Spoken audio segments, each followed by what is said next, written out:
महाराष्ट्र की राजनीति इन दिनों चर्चा में है। चुनाव को लेकर सभी अपनी अपनी गणित लगा रहे हैं। ऐसे में राज ठाकरे ने आगामी चुनाव का रुख बदल दिया है। सुगबुगाहट तेज है कि अब एनडीए से अलग अकेले विधानसभा चुनाव लड़ने की खबरें भी सामने आ रही हैं।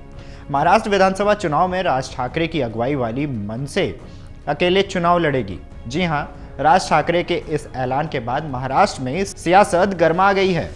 राजनीतिक गलियारों में इसकी चर्चा हो रही है कि राज ठाकरे के इस दांव से किसे नुकसान होगा या किसे फायदा। राज ठाकरे ने गुरुवार को मुंबई में अपनी पार्टी के पदाधिकारियों और कार्यकर्ताओं की बैठक बुलाई और इस बैठक के दौरान ही अपने दम पर चुनाव लड़ने का फैसला लिया। लोकसभा चुनाव में राज ठाकरे ने बीजेपी के अगुवाई वाली महायुति यानी एनडीए को बिना शर्त समर्थन दिया था। इतना ही नहीं, उन्होंने शिवाजी पार्क में प्रधानमंत्री नरेंद्र मोदी के साथ मंच भी साझा किया था। अब राज ठाकरे की अगुवाई वाली महाराष्ट्र नवनिर्माण सेना यानी मनसे ने अपने बूते पर 225 में से 330 सीटों पर चुनाव लड़ने का ऐलान कर दिया है। बता दें कि महाराष्ट्र में विधानसभा की 288 सीटें हैं और राज्य की 225 से 250 सीटों पर चुनाव लड़ने का ऐलान कर दिए हैं।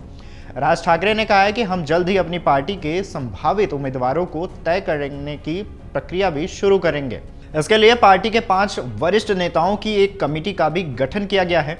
आपको ये भी बता दें कि लोकसभा चुनाव में मनसे के समर्थन के बाद भी मुंबई की 6 लोकसभा सीटों में 2 महायुति और 4 महाविकास आघाड़ी को मिली थी। मौजूदा महाराष्ट्र विधानसभा में मनसे का एक विधायक है। मनसे चीफ राज ठाकरे ने ऐलान किया है कि उनकी पार्टी मनसे आगामी विधानसभा चुनाव में बीजेपी से कोई गठबंधन नहीं करेगी। पार्टी महाराष्ट्र के चुनावी मैदान में अकेले उतरेगी। राज ने गुरुवार को मुंबई में अपने पार्टी कार्यकर्ताओं को संबोधित करते हुए कहा कि इस बार मत सोचिए कि गठबंधन होगा या नहीं होगा, हम अपने बल पर 225 से 230 सीटों पर चुनाव लड़ेंगे। उन्होंने ये भी कहा कि विधानसभा चुनाव बहुत ही करीब और कड़ी टक्कर वाले होने वाले हैं, इसलिए पार्टी में टिकट उन्हीं को दिया जाएगा जो चुनाव जीतेंगे। राज ठाकरे ने कहा कि वह 1 अगस्त से राज्य का दौरा करेंगे और पार्टी कार्यकर्ताओं और नेताओं से भी मिलेंगे। राज ठाकरे की अगुवाई वाली मनसे ने लोकसभा चुनाव में 2 सीटों की मांग की थी, लेकिन पार्टी को एक भी सीट नहीं मिली थी। मीडिया रिपोर्ट्स की माने तो राज ठाकरे ने कार्यकर्ताओं को संबोधित करते हुए कहा था कि कुछ लोग पार्टी छोड़ना चाहते हैं, वे ऐसा करने के लिए स्वतंत्र हैं। राज ठाकरे ने एकनाथ शिंदे सरकार की आलोचना की। वह उन मुद्दों पर ध्यान दे रही है जो महत्वपूर्ण नहीं है और स्वास्थ्य, सड़क, पानी और शिक्षा से संबंधित प्रमुख समस्याओं की अनदेखी कर रही हैं। उन्होंने कहा कि राज्य में लाडली बहना योजना के तहत गरीब महिलाओं के लिए 1500 रुपए की घोषणा की गई है, लेकिन हमारे पास सड़कों की मरम्मत और गड्ढों को भरने के लिए पैसे तक नहीं है। यह हमारे चुनाव अभियान का मुख्य एजेंडा होगा। लोकसभा चुनाव में राज ठाकरे ने महायुति को खुला समर्थन दिया था। इसके बाद भी एमवीए को अधिक सीटें मिली थी। ऐसे में एमवीए नेता राज ठाकरे के अकेले मैदान में आने से कम नुकसान देखा जा रहा है। वहीं राजनीतिक हलकों में चर्चा है कि ऐसे वक्त पर जब राज्य में महायुति के लिए खुद को मजबूत बनाना जरूरी है, तब राज ठाकरे का बाहर जाना नुकसान पहुंचा सकता है।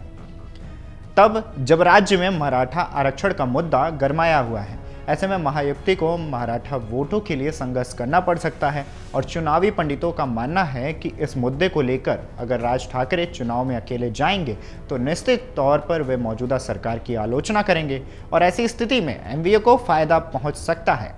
दूसरी तरफ माना जा रहा है कि महाराष्ट्र में सत्तारूढ़ महायुति महागठबंधन में सीटों को लेकर अभी तक खींचातान की स्थिति बनी हुई है। भाजपा ने 160 में से 170 सीटों पर चुनाव लड़ने का मन बनाया, जबकि दूसरी ओर शिंदे गुट भी 100 सीटों पर दावेदारी कर रहा है। अजित पवार ने हाल में गृह मंत्री अमित शाह से मुलाकात के दौरान 80 से 90 सीटों पर अपनी पार्टी की दावेदारी पेश की थी। सियासी जानकारों का मानना है कि सत्तारूढ़ गठबंधन में चल रही इस खींचातान के कारण राज ठाकरे ने पहले ही अपना रास्ता अलग कर लिया।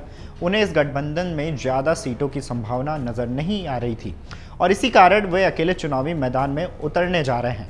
बहरहाल, इस खबर पर आपकी क्या राय है, हमें कमेंट करके ज़रूर बताएं। देश दुनिया की तमाम ऐसी खबरों के लिए अमर उजाला को फॉलो करना। अगर आप ये वीडियो YouTube पर देख रहे हैं तो हमारे चैनल को सब्सक्राइब करें और बेल आइकन को दबाना ना भूलें। अगर आप Facebook पर ये वीडियो देख रहे हैं तो हमारे पेज को लाइक करें।